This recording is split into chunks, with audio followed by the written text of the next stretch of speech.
Hello, my name is Zachary Schaubroeck, and this is my final project for cyber physical systems. Getting right into it, my project was to develop a model for electric cellos, and this is because electric cellos are just widely used, but there's no real model that goes from acoustic to electric anywhere that I could find. So building a multi-domain acoustic electric model would definitely help out using electric cellos, and not just electric cellos, but other electric instruments as well. And so the model and its components, here you can see my electric cello model. It uses various submodels such as the bow, the cello string, a bridge, some helpful blocks like a signed square wave, an amplifier, and then it goes into a piezo speaker. And some important things to notice is that the submodels can be replaced with, for example, another string component like a cello string, like which one I have, or a bass string, or another custom homemade string.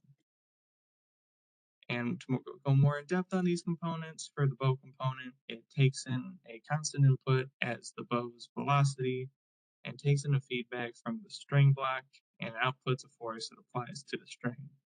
And of course, the string block takes in that force applied to it from the bow, but it also takes in other controllable parameters such as tension and placement of the finger.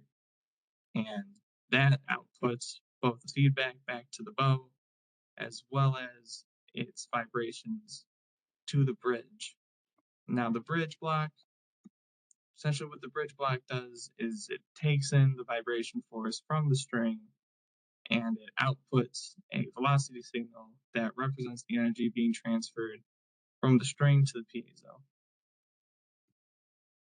And the other two blocks that I made were the signed to square component, which basically just takes in the output from the bridge and converts it from sinusoidal to a square wave, and the amplifier block, which takes in the square wave, which is going from 0 to 1 and amplifies it to a higher amplitude for a louder output noise when it goes into the piezo. Now onto the results and analysis.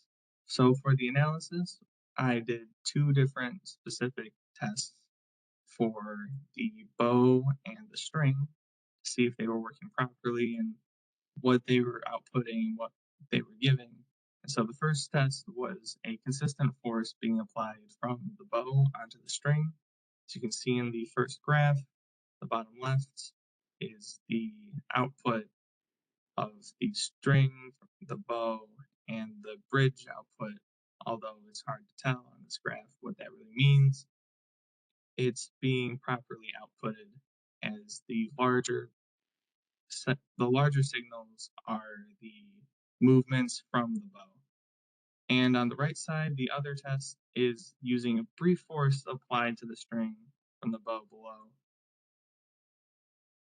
And the second test is using a brief force applied to the string from the bow before removing the force to stimulate how the string behaves while freely oscillating after the bow has already interacted with it.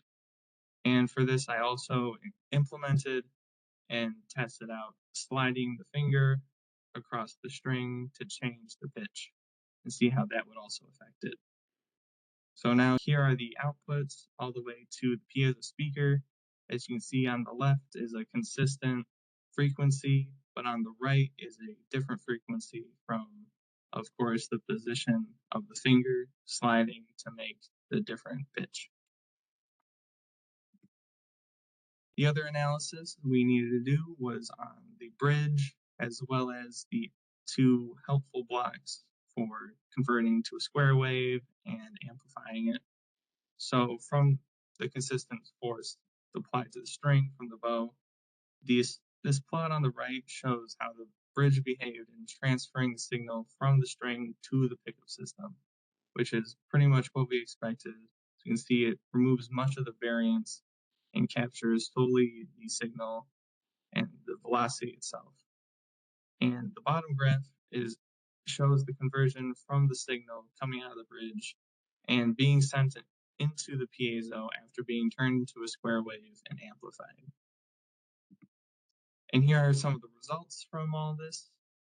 I have some sound clips that I'm going to play so you get to hear the output from each of these tests.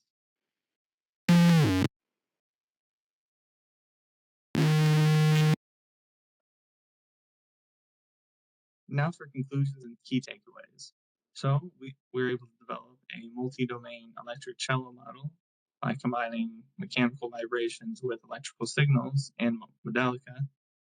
We were able to model key subsystems such as the bow, string, bridge, and the pickup. And our simulation showed realistic vibration and frequency behavior, including pitch changes from bowing and finger position. And we also verified that the bridge acts as an energy transfer element and not an amplifier, and successfully converted mechanical motion into an electrical signal suitable for audio output. All in all, this model provides a foundation for future improvements, including more detailed string dynamics and pickup/audio modeling. Thank you for watching.